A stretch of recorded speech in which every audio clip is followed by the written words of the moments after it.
here in Louisville, Kentucky at the 2019 ICUEE show, where folks are walking laps around the new PTX42 Plow trencher. The newest addition to the Vermeer plow and trencher lineup gives contractors the control to perform small diameter installation work with ease and efficiency.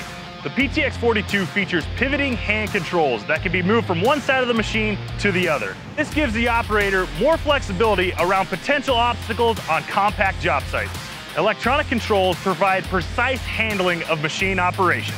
A center articulated design that delivers maneuverability even in tight working conditions.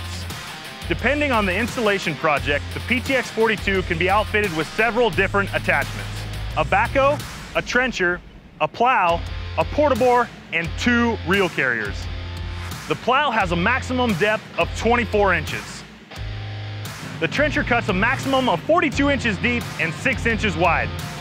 The PTX42 is powered by a Kubota 46.8 horsepower gasoline engine and built with planetary axles that help reduce stress and torque going to the driveline. Contractors can choose from 4 different traction options, whether air or foam-filled tires or tracks when working in uneven terrain. And when you purchase the Vermeer Confidence Plus Asset Protection Program, you'll have a fixed cost over the life of the extended service package. That way you'll know your cost up front for the primary service intervals, parts, fluid, and labor with a single and predictable payment. The PTX42 talks the talk and walks the walk.